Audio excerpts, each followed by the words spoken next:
All right, guys, it's a Buckeye Blitz. I am Tito, Jeff Thitoff coming at you. Thank you so much for tuning in. Follow me on the X at FitHappens. FanStream Sports powered by DSP Media. Go to the FanStreamSports.com website. Check us out there.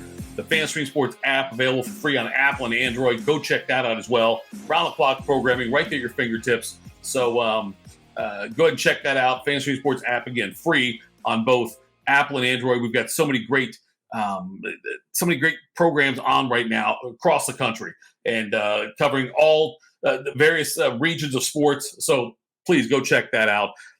So Ohio, by the way, FanStream Sports Facebook group, that's also out there as well. Let's go there and you can interact with hosts and other fans and whatnot. So, all right, let's talk about now. We've got Ohio State, Penn State on Saturday, noon Eastern kickoff time in the Horseshoe.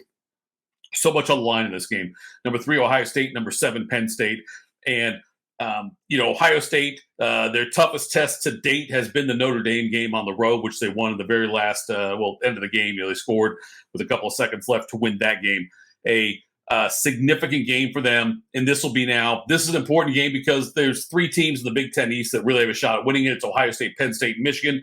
They also have to play each other. One of those games will go down tomorrow at the Horseshoe.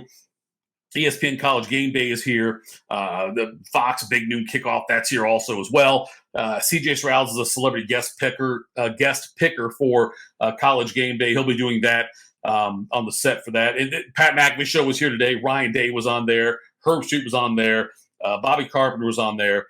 And I love the McAfee show. What Ryan Day, when he was there, talked about how important this game is, how important the fans are. But he also, and it's brought up again, it's something he's talked about before, that at Ohio State, you're expected to win every game. And if you don't win every game, you're in trouble. And that's true. Ohio State lost a couple games last year. I get that. And obviously losing to Georgia, which is nothing to be ashamed of, but they could have won that game if not for the bullshit non-call on Marvin Harrison Jr. for the targeting thing when he clearly targeted out, left the game. Ohio State lost they missed the last second field goal, not the kicker's fault. But anyway, Ohio State though, Ryan Day knows the enormity of the pressure of this. This is a big-time game for Ohio State. It's going to be a tough matchup. The weather is going to be true Big Ten fall football weather. It looks like it'll be like in the high 40s to mid-50s throughout the day, chance of rain, wind, all those things are coming to play. Penn State comes in with Drew Allar, who is an Ohio kid, who Ohio State didn't recruit him too heavily. Penn State went after him and got him. Ohio State made a push at one point, but it turned out that was the best spot for him. And this is his first big real test for him as well in this game. Ohio State, I love the fact their home team is going to make a big difference. But Penn State's defense is going to be, their offensive line and defensive line both are the toughest Ohio State has faced to this point. The defensive line for Penn State is no joke. They will put pressure on Kyle McCord. They're going to force him to make quicker decisions than he's used to making. So that'll be interesting to watch that. It's a big-time test. Whereas last week, look, Ohio State's offensive line dominated. Purdue was a bit depleted on the defensive line, just not as talented as Ohio State. So Ohio State's offensive line had their way with Purdue's defensive line. Not going to be the case on Saturday. Penn State's defensive line is loaded, and they get after the quarterback. So that's going to be a huge test for Ohio State. We're still waiting to hear about the status of Travion Henderson. Mayan Williams, we're not sure on him as well. We got to see if he's going to get back into the mix also. So lots of questions about Chip Trayanum, the other one who left. I'm not sure. Ryan Day didn't offer much up in his weekly press conference about the status of those players. We've got injuries in the defensive backfield we're dealing with. Emeka Egbuka, waiting to hear on him if he's going to play or not, what his status is. So lots of questions there. We'll know a lot more tomorrow, obviously, noon when they kick off. But Ohio State needs to be able to establish the run. They need to run the ball effectively. That's a lot on the offensive line against that great Penn State defensive line. And the defensive backfield, Penn State's got Kalen King, one of the top cornerbacks in the country. And he's going to be a guy who's going to try to disrupt this Ohio State passing game. It'd be nice to have Egbuka out there to maybe take some pressure off and allow, if Egbuka can be out there. Ohio State's receivers, though, they're deep anyway. Egbuka not being there is not going to be the difference whether they win or lose. It'd be nice to have Egbuka there.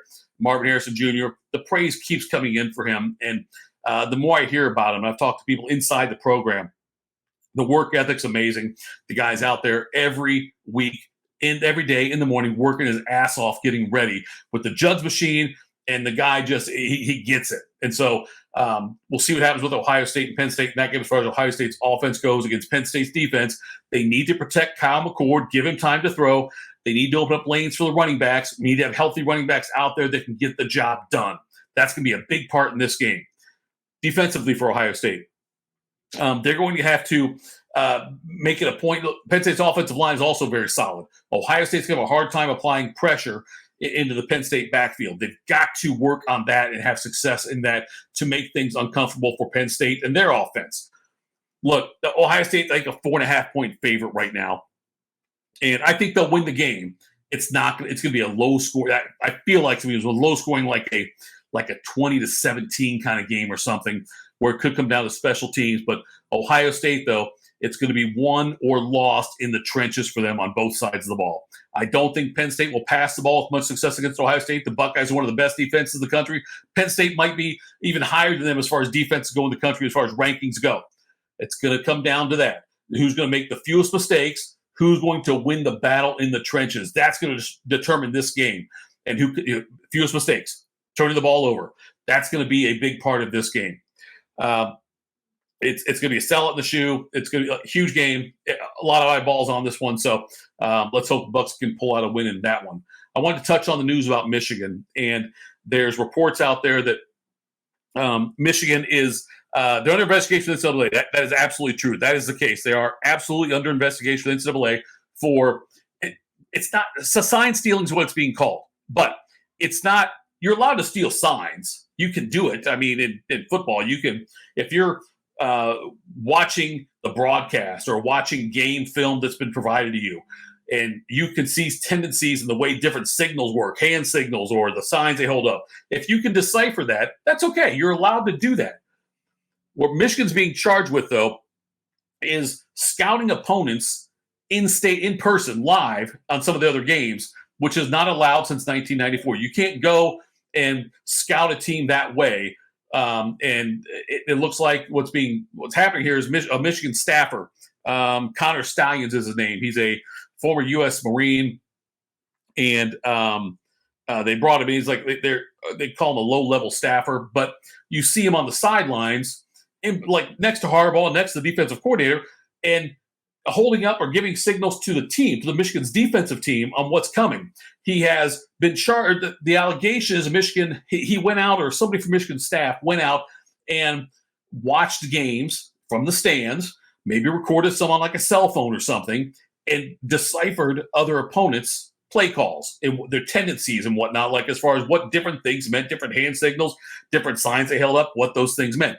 That's a big no-no in the NCAA. So it's a rule that's been in place for almost 30 years now that you can't go in person.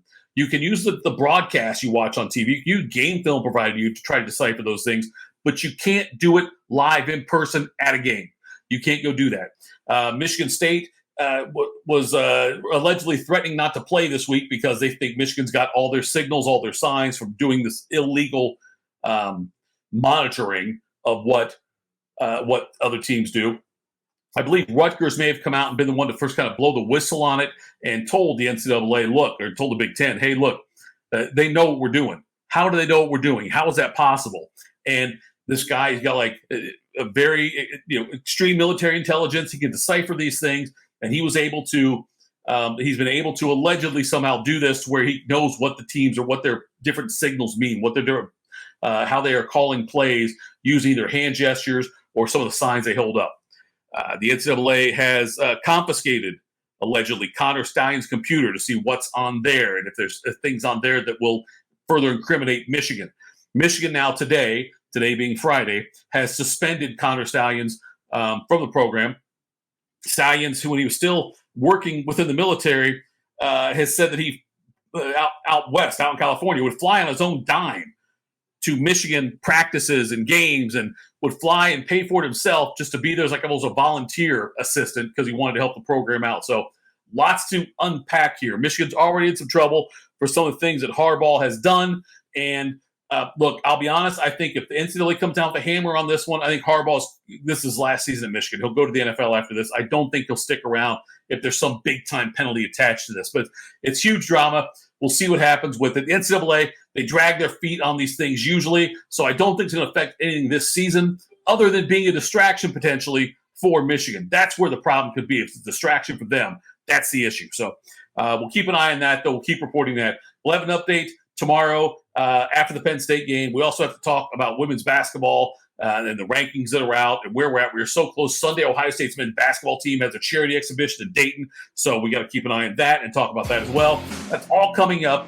But again, follow us on Facebook, the Fantasy Stream Sports Facebook page. Go to that. Also, download the app. It's free on Apple and Android.